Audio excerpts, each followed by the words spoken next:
감사합니다. 자, 우리 3일 동안 잘 지내신 만큼 우리 앞뒤적으로 인사하도록 하겠습니다. 참 잘 오셨습니다. 은혜 받읍시다. 참 잘 오셨습니다. 예, 참 잘 오셨습니다. 참 잘 오셨습니다. 6월 21일에 있을 우리 결혼이 있는데 우리 이신우 자매께서 우리 예비 신랑과 함께 자리에 참석해 주셨습니다. 감사합니다. 잘 오셨어요.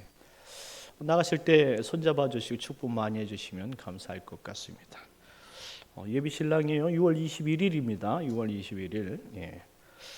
자, 오늘 본문 말씀을 통해서 사라와 하갈 이야기라는 제목으로 은혜를 나누려고 합니다. 오늘은 그동안의 이 아브라함에 관한 이야기를 좀 접어두고 아브라함의 아내 사라에 관한 이야기를 좀 해보려고 합니다. 창세기 17장 17절 말씀에 아브라함과 이 사라의 나이 차이를 10살 차이 이렇게 이야기하죠. 아브라함이 하란에서 출발한 나이가 75세였습니다. 그리고 오늘 본문 3절 말씀에 보면 가나안에 도착한 지 10년 후 이렇게 설명하는 것을 보아서 어느덧 아브라함의 나이가 적어도 85세 이상이 되었고 사라의 나이가 75세 이상이 되었다라고 설명합니다. 자, 이 정도 되면 남자 여자가 결혼해서 아이를 낳을 수 있다고 생각하십니까? 못 낳지요. 못 낳습니다. 그런데 그 나이 때는 가능했다. 그 시대 때는 가능했다라는 사실을 좀 보여주고 있어요. 그런데 그것이 무작정 가능했던 것은 아니고 이 하나님의 은혜 가운데서 이렇게 나이는 드셨지만 건강을 허락받은 그러한 성도들 가운데 이와 같이 또 후사를 볼 수 있었던 것 같습니다. 여튼 85세는 적은 나이가 결코 아니라는 사실이죠. 자, 이제 늙어 아이를 가질 수 없다는 사실을 점점 사라 자신이 먼저 깨달을 것이죠. 자, 사라는 용기를 내어서 이제 자신을 대신할 애굽 출신의 여인 하갈을 첩으로 들였어요. 그리고 후사를 낳도록 한 내용이 바로 오늘 본문의 이야기입니다. 당대 한 가정의 아내로서 아들을 낳는 것은 자식을 낳는 것 이외에 가정을 살리는 큰 의미를 담고 있습니다. 지금은 그래 못 낳아도 그래 괜찮아 이렇게 이야기하지만요. 좀 몇십 년을 거슬러 올라간다고 치면 우리 1970년, 80년, 90년대까지만 해도 여인이 아이를 낳지 못하는 것은 괜찮은 일이 아닙니다. 물론 지금도 괜찮은 일은 아니에요. 본인 스스로에게서 자존감이 상당히 많이 떨어지게 되어지고 아이가 없는 그러한 그 부부는 아이가 있는 사람들이 그 마음을 절대 이해할 수가 없어요. 이해한다고 말해도 안 돼요. 그것이 그렇게 상처가 되기 때문이죠. 그러니 우리는 잘 위로해주고 인정해주는 삶이 필요한 것입니다. 75세까지 지금 아이를 갖지 못한 이 사라의 마음은 자존감이란 자존감이 완전히 무너진 상태라는 것을 우리가 알 수 있어요. 그리고 그 당시 아이를 갖지 못함에 따라서 후사를 낳지 못하는 것은 대를 잇지 못하는 일이기 때문에 이 주변의 시선까지도 그것을 다 감당할 수 있어야 되고, 그리고 대를 잇지 못한다라는 것은 대가 끊어지는 것을 전제하기 때문에 만약 시어머니가 살아계셨다면 머리털이 다 뽑혔을 거예요. 그 정도로 여인에게 있어서 정말로 안 된 사실이죠. 박복한 인생이란 말씀이에요. 한마디로 이와 같이 아이를 갖는 것은 이 가정에게도 너무나 행복한 일이지만 대를 잇는 그 가문의 행복이 달려 있다라는 것이죠. 그런데 지금 75세의 나이를 가진 이 사라는요, 아이를 갖지 못했기 때문에 행복하지가 않았어요. 무엇을 먹고 무엇을 보고 어떤 집에 산다 한들 그 여인은 행복하지 않았어요. 사라가 분명히 이 아브라함이 그 사라를 그 바벨론에서 데리고 왔을 때의 그 애굽에 있던 그 왕들이 반할 만큼 상당히 미인이라는 사실을 이야기했었잖아요. 얼굴이 아름다우면 뭐 합니까? 당장 자신에게 대를 이을 자녀가 없다면 얼굴 그것이 중요하지 않다 이 말이에요. 그것이 행복을 주는 요소가 될 수 없는 것. 지금 사라에게 가장 필요한 것은 아들입니다. 대를 이을 아들이라는 거예요. 그래서 고민하고 또 고민했겠지요. 여러분들 자기 자신을 대신하여서 다른 여인을 자신의 사랑하는 남편에게 들여보내서 아이를 낳게 하는 것, 이거는 보통 어려운 결정이죠. 쉬운 결정이 절대 아니란 말이에요. 자존감이 무너지고 자존심도 버려야 되고 모든 것들을 다 버려야지만 그것을 받아들일 수 있는 상황이 되어지는 것이죠. 그런데 이 75세가 된 이 사라는 그것을 받아들였어요. 그래서 이 애굽 사람인 이 하갈을 자신의 대리모로 집어넣었던 것이죠. 사라의 마음이 지금 편할 리가 절대 없지요. 4절 말씀 우리 다 같이 한번 읽겠습니다. 4절입니다. 4절 시작. 아브라함이 하갈과 동침하였더니 하갈이 임신하매 그가 자기의 임신함을 알고 그의 여주인을 멸시한지라. 아멘. 오늘 본문 말씀을 읽으면서 많은 사람들이 사라에게 이렇게 말할 것입니다. 창세기 우리가 지난주에 15장 말씀에서 하나님께서 아브라함의 손을 잡고 하늘의 무별을 보여주시면서 이렇게 말씀하셨죠. 이 별들처럼 너희 후손이 이렇게 많을 거야, 이렇게 말씀해 주셨던 것을 우리가 확인했지 않습니까? 하나님께서 이루어 주실 때까지 그러면 사라가 조금 참고 기다리면 될 것을 왜 인내하지 못했느냐라고 말할 수 있어요. 그거요, 말하기는 쉽죠. 주변에서 그렇게 말하는 것은 너무나 쉬운 일이에요. 정작 당사자를 생각해봐요. 75년까지 아들 하나 보려고 그렇게 기다렸는데 여태까지 가지지 못했어요. 분명히 최근에 이 자신 남편 아브라함을 통해서 하나님께서 그렇게 약속을 주셨다라는 사실까지도 들었어요. 그런데 자기 몸에는 어떤 특별한 변화가 일어나지 않은 거예요. 이거 너무나 심각합니다. 심각하고 또 심각한 거예요. 좌절감이 막 몰려드는 것이죠. 조금 더 참아야 했을까요? 물론 우리가 결론을 알고 있기 때문에 참아야 했다라고 말할 수는 있습니다. 아브라함과 사라가 조금 더 참았다면 좋은 결과로 이삭을 얻었을 텐데 왜 그것을 조급하게 참지 못해서 그랬느냐라고 말할 수 있지만 그것은 사라의 입장에서 전혀 고려하지 않은 이야기다라는 것이죠. 피해자 당사자에게는 너무나 정말로 간절하고 지금 당장 필요한 상황인데 내 나이가 곧 있으면 76이 되어지고 77이 되어지는 상황 속에서 내일을 보장할 수 없는 상황 속에서 더 이상 어떻게 아이를 가질 수 있느냐라고 생각하지 않겠느냐 이 말입니다.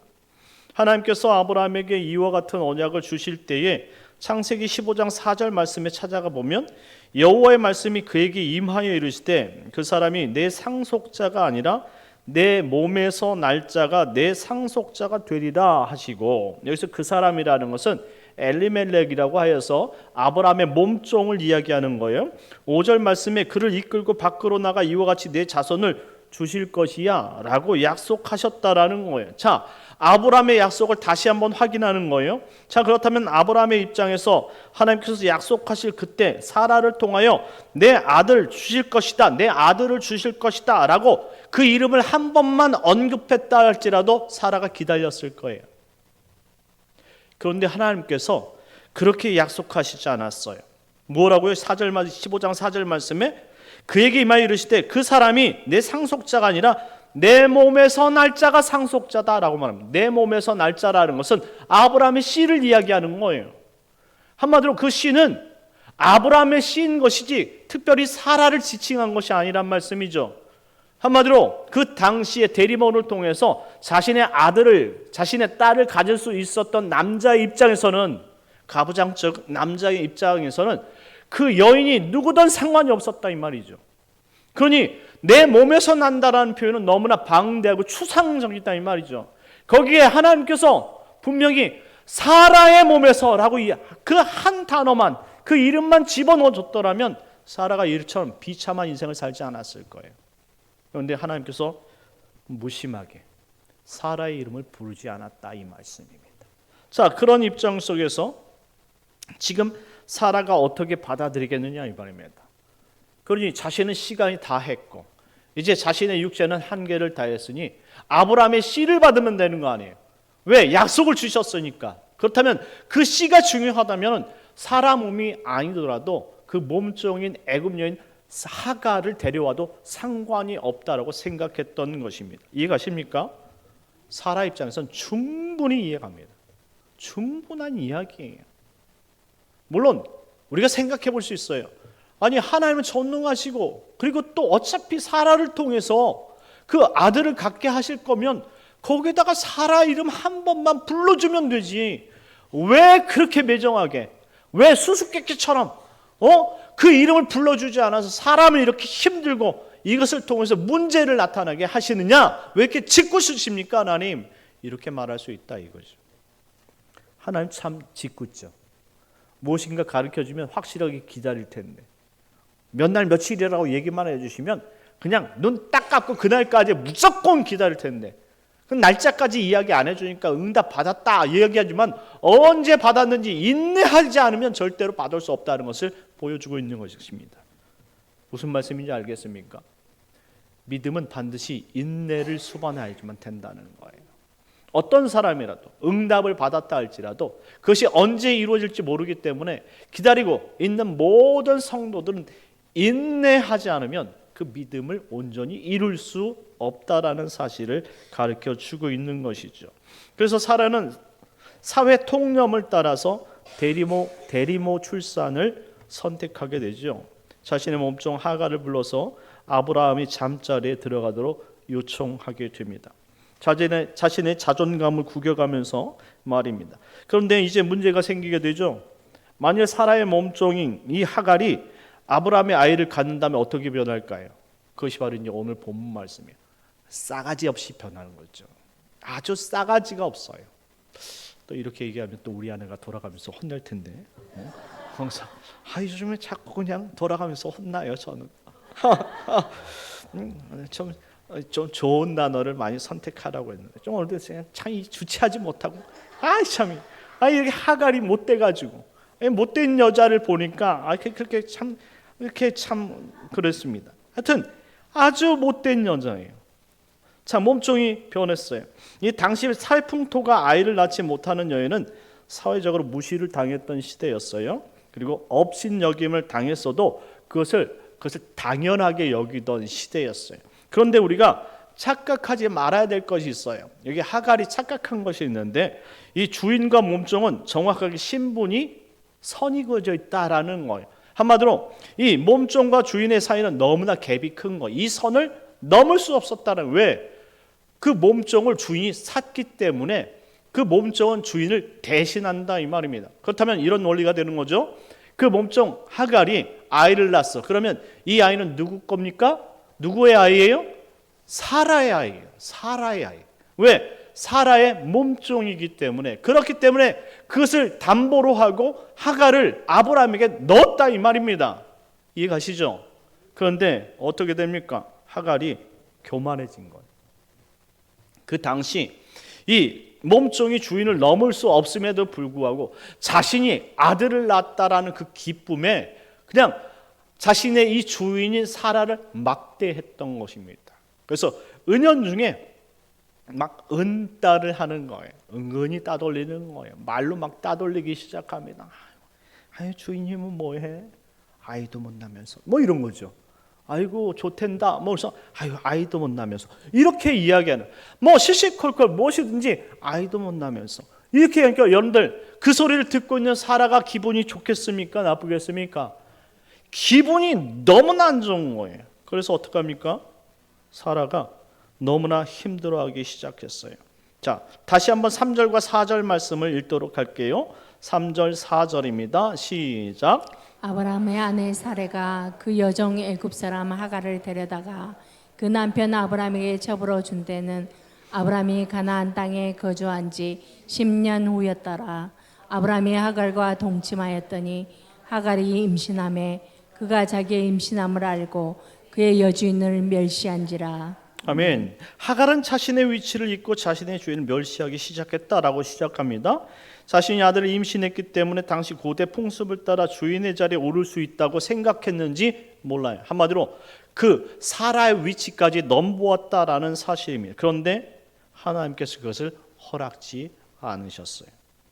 하갈의 아들은 하갈의 아들일 뿐, 정식적으로 그 하갈의 아들 이스마엘을 아브라함의 그 한마디로 이 본래의 아들로 받아주시지 않았다 이 말이죠. 5절 6절 말씀 다 같이 읽겠습니다. 5절 6절 시작. 사라가 아브라함에게 이르되 내가 받는 모욕은 당신이 받아야 옳도다. 내가 나의 여종을 당신의 품에 두었거늘 그가 자기의 임신함을 알고 나를 멸시하니 당신과 나 사이에 여호와께서 판단하시기를 원하노라. 아브라함이 사라에게 이르되 당신의 여종은 당신의 수중에 있으니 당신의 눈에 좋을 대로 그에게 행하라 하매 사라가 하갈을 학대하였더니 하갈이 사라의 앞에서 도망하였더라. 아멘. 아멘. 자, 얼마나 마음이 상했으면 이 사라가 아브라함에게 가서 내가 이와 같은 모욕을 당하는 것은 당신이 받아야 될 모욕이 아니냐 이런 것이죠. 이 부부로서 충분히 서로가 이해할 수 있는 그런 이야기예요. 당시 바벨론이 함무라비 법전의 기록의 이 내용에서도 분명 주인과 몸종의 신분이 확실히 구분되어져 있다 이렇게 선을 명확하게 긋고 있습니다. 한마디로 사회 풍토 자체가 원래 대리모의 그 아들은 주인의 것이다 라는 법적인 그런 명시가 정확하게 돼 있다 이러는 것이죠. 아브라함 역시 한평생 자신을 믿고 따라준 자신의 부인 사라가 얼마나 안 됐어요. 정말로 아들을 못 낳을 뿐이지 정말 아브라함에게 있어서는 사라만큼 중요한 것이 없어요. 왜 그렇죠? 사라는 자신의 모든 것이에요. 자, 이 아브라함과 사라가 가나안에 들어왔다가 애굽으로 남방으로 내려가서 목을 축인 적이 있어요. 그때 사라를 바로 왕에게 빼앗긴 적이 있죠. 그때 아브라함이 가장 크게 후회했어요. 왜냐하면 가장 자신이 사랑하고 의지하는 아내 사라를 빼앗겼기 때문에 그렇습니다. 그때 밤새도록 통곡하면서 기도했을 것이고 그 기도를 하나님께서 들으시고 다시 사라를 정말로 몸 하나 건드리지 않도록 보호해 주시고 아브라함에게 다시 돌려보내 주셨다 이 말이죠. 그때 아브라함이 깨달았어요. 나는 평생토록 이 은혜를 하나님 앞에 갚으며 산다. 그러니 하나님께서 말씀하실 때까지는 절대 어떤 일이 있더라도 가나안을 떠나지 않을 거야 라는 그러한 믿음의 선을 그어버립니다. 누구 때문에? 사라 때문에. 사라를 그만큼 사랑한다 이 말이에요. 그런 사라가 지금 그 몸종 하갈을 통해서 그런 말도 안 되는 모욕을 당하고 있다고 생각한다면 어떻게 말할 수 있을까요? 자신도 너무나 마음이 아픈 거예요. 어떤 면에서 내가 부족해서 내가 모자라서 우리 사라가 이렇게 힘들구나라고 생각하지 않겠습니까? 그래서 이 우리가 읽었던 6절 말씀에 보니까 아브라함이 사라에게 이르되 당신의 여종은 당신의 수중에 있으니 당신의 눈에 좋을 대로 그에게 행하라 라고 허락해 줍니다. 자, 되로 주고 말로 받는다는 속담이 있어요. 아브라함이 허락한 이상 사라는 더 이상 하갈에게 당할 필요가 없는 거예요.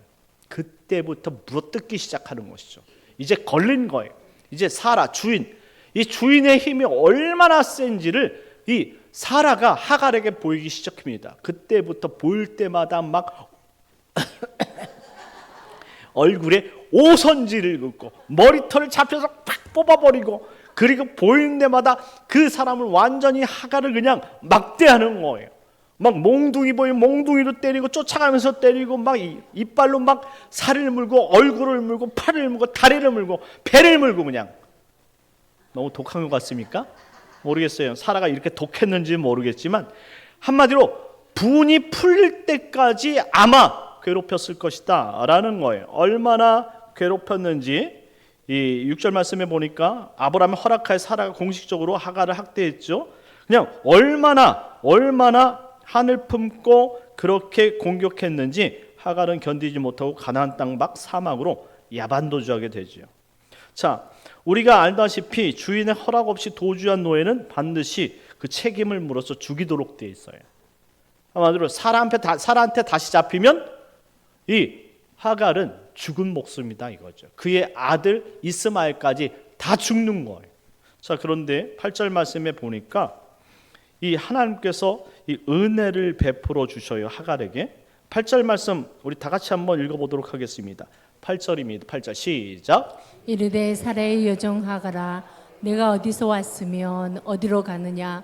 그가 이르되 나는 내 여주인 사례를 피하여 도망하나이다. 아멘. 아멘. 여기서 중요한 문제는 내가 어디서 왔으며 어디로 가느냐라는 거예요. 이것이 이 하갈과 같이 하나님을 따르지 못하는 불신자들에게 해당되는 인생이에요. 세상 사람들은 어디서 와서 어디로 가는지 방향성을 알지 못해요. 그래서 사망에서 방황하다 결국 죽는 것입니다. 그때 하나님께서 이 하갈에게 은혜를 베풀어 주셔서 이와 같은 질문, 그 인생에 대한 질문을 던진 것이죠. 그러면서 너는 주인에게로 다시 돌아가야 된다는 사실을, 메시지를 전달해 주는 거예요. 이것은 불신자들에게 너무나 중요한 이야기예요. 우리의 주인이 있어요. 우리 영혼의 주인이 있는데 하나님 앞에 돌아가지 않는 모든 사람들은 사막에서, 광야에서 죽는다라는 사실입니다. 그러니 지금 우리가 이 하갈을 통해서 알 수 있는 것은 불신자도 하나님께서 이처럼 복음을 듣고 다시 하나님께로 돌아갈 때 그의 영혼이 평안하고 그의 인생이 행복하다는 사실을 알려주고 있다면, 우리도 다시 주인에게로 돌아갈 때 우리 인생이 행복하다는 사실을 가르쳐주고 있는 거예요. 하갈이 어떤 결정을 하게 됩니까? 다시 주인에게로 돌아가는 결정을 한 것이죠. 9절 10절 말씀 나가시겠습니다. 시작. 여호와의 사자가 그에게 이르되 내 여주인에게로 돌아가서 그 수하에 복종하라. 여호와의 사자가 또 그에게 이르되 내가 내 씨를 크게 번성하여 그 수가 많아 셀 수 없게 하리라. 아멘. 여호와의 사자가 그에게 이르되 내 여주인에게로 돌아가라. 그 수하에 복종하라. 그것이 마지막 그가 살 길이라는 거예요. 그리고 여호와의 사자가 또 그에게 이르되 내가 내 씨를 크게 번성하여 그 수가 많아 셀 수 없게 하리라. 한마디로 번성을 약속해 줍니다. 이스마엘의 번성을 약속해 주는 거예요. 자, 그렇다고 해서 하나님께서 이스마엘을 구원하셨다라는 말은 절대 아니에요. 하나님의 형상으로 창조된 인간들을 사랑하십니다. 그 사랑을 정말 인자하게 베풀어 주시는 거예요. 이것이 바로 일반적인 은혜인 것이죠. 자, 이런 일반적인 은혜들은 이 땅에 이 자연을 주시고 해를 주시고 공기를 주시고 그리고 달을 주시고 그리고 우리의 기쁨을 주시는 그 하나님의 놀라운 은혜의 역사들이 다 일반적인 은혜예요. 이거는 특별히 예수 믿는 사람들에게만 주어진 것이 아니라 불신자들에게 똑같이 주어진다고요. 이같이 일반적인 은혜를 통해서 세상 사람들이 하나님을 알기를 원하는 것이 하나님의 섭리라는 거예요. 그런데 중요한 것은 이러한 일반적인 은혜로는 절대로 하나님 만날 수가 없다라는 거예요. 특별 은혜, 오직 나를 부르시는 하나님의 음성을 만나지 듣지 않고는 절대 하나님 앞에 나올 수 없다라는 거예요. 하지만 하나님께서 이처럼 하갈을 은혜를 베풀어 주셔서 그 이스마엘까지도 은혜를 베풀어 주시는 것이 하나님의 마음이다라는 사실을 기억해야 합니다. 자, 11절 12절 말씀 다 같이 읽겠습니다. 11절 12절 시작. 여호와의 사자가 또 그에게 이르되 내가 임신하였은즉 아들을 낳으리니 그 이름을 이스마엘이라 하라. 이는 여호와께서 내 고통을 들으셨음이니라. 그가 사람 중에 들나귀 같이 되리니 그의 손이 모든 사람을 치겠고 모든 사람의 손이 그를 칠지며 그가 모든 형제와 대항해서 살리라 하니라. 아멘. 하나님께서는 사자를 통해서 하갈의 아들의 이름을 이스마엘이라 짓도록 하셨죠. 이 세상 모든 사람들도 다 하나님의 주관 안에 생명이 달려 있다라는 사실을 알 수가 있어요. 하지만 그를 들나귀 같이 살게 하셨다라고 말합니다. 이 들나귀라는 것은 이 광야 속에서 정말 단단히 살 수 있는 그런 짐승을 말해주는 것이죠. 거칠게 사는 것이고 그리고 번성력이 강하다라는 것을 알 수가 있습니다. 그래서 이 세상에 이 많은 사람들, 이 약육강식의 삶을 사는 이 모든 사람들은 정말 들나귀처럼 강해요. 그리고 번성력도 상당히 좋습니다. 오히려 예수 믿는 사람들보다 더 강인한 모습을 보여주는 것이죠. 그런데 이 예수 믿는 사람의 특징이 강인하지는 않아요. 다 다소곳하고 다 여리고 그리고 수줍어합니다. 이유가 있어요. 우리 그리스도인들의 삶은 세상 사람처럼 그렇게 강하게 우리의 힘으로 사는 것이 아니라 오직 우리의 힘이 예수 그리스도를 통해서 나타난다는 사실을 인식하고 믿음으로 살기 때문에 그런 줄 믿으시기 바랍니다. 그것이 우리에게 주시는 핵심이에요. 그러니 우리가 정말로 연약한 자들을 불러서 하나님께서 강하게 사용하신다라는 말씀은 우리가 세상 속에서 어떠한 능력으로 한마디로 나에게 주신 귀한 여러 가지 힘과 권능과 능력으로 살아가는 것이 아니라 오직 성도는 하나님께서 주신 그 능력으로 살아갈 때 강하다라는 것을 세상에 보일 수 있다라는 거예요. 그러니 믿음이 강한 것입니다. 믿음을 가질 때 성도는 강한 삶을 살게 되는 줄 믿으시기 바랍니다. 그러니 들나귀처럼 사는 것이 좋은 것이 아니죠. 우리는 하나님의 백성으로서 이 땅을 정말로 주님께서 주시는 귀한 인생으로 살아가는 것이 그것이 중요하다라는 거예요. 마지막으로 15절 16절 말씀 읽겠습니다. 15절 16절 시작. 하갈이 아브라함의 아들을 낳음에 아브라함이 하갈이 낳은 그 아들을 이름하여 이스마엘이라 하였더라. 하갈이 아브라함에게 이스마엘을 낳았을 때 아브라함이 86세였더라. 아멘. 사랑하는 성도 여러분, 우리 성도님들은 어디로부터 왔으며 어디로 가십니까? 불신자들은 어디서 왔고 어디로 가는지 알지 못하지만 적어도 하나님께서 부르시고 하나님께서 택하신 그 하나님의 백성들은 이 하나님으로부터 와서 다시 하나님께로 돌아가는 줄 믿으시기 바랍니다. 자, 하나님은 이처럼 모든 만백성들을 자신의 그 권능과 자신의 전능하심으로 돌보시고요. 한 사람도 사랑하지 않는 사람이 없지만 오직 그 뜻대로 부르심을 입은 사람들만 주님 앞에 나올 수 있다라는 사실을 가르쳐 주고 있습니다. 이제 사라가 힘들지만 어려웠지만 그 어려움 속에서도 이와 같은 고난이 지나갑니다. 아마 우리가 이 땅을 정말 사라처럼 어려움, 언제 응답되어질지 모르는 그 인생 속에서 정말 믿음으로 살기에 너무나 정말 각박하고 힘들고 어려운 삶을 살 수 있어요. 하지만 인내하는 자가 복이 있는 것이고, 인내하면 결국 사라를 통해서 하나님께서 이삭을 주셨던 것처럼 우리가 큰 은혜를 받게 되는 줄 믿으시기 바랍니다. 그러니 나머지 3일도 믿음으로 사시고 기도가 반드시 응답되어진다는 사실을 믿으시고 기도의 자리, 은혜의 자리를 지키시는 복된 성도님들 되시길 예수님의 이름으로 축원합니다.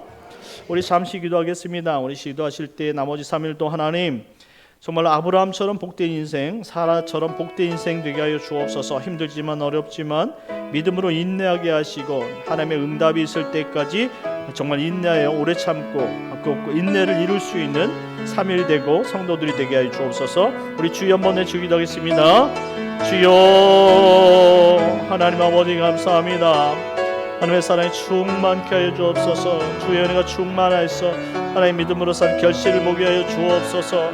결국 아버지 사라가 결국 하나님 아버지 90세에 하나님 아버지 그가 원하는 아버지 아들 이삭을 낳게 되는 것을 우리는 확인합니다. 하나님 아직도 아버지 그때가 언제인지는 알지 못하지만 우리가 인내하며 믿음으로 살아갈 수 있는 아버지 귀한 성도들 되게 하시고 나머지 삶일도 하나님 부끄럽지 않고 하나님 믿음 안에서 은혜 가운데 거할 수 있는 저희들 되게 하여 주옵소서. 오 하나님 은혜 내려 주옵소서.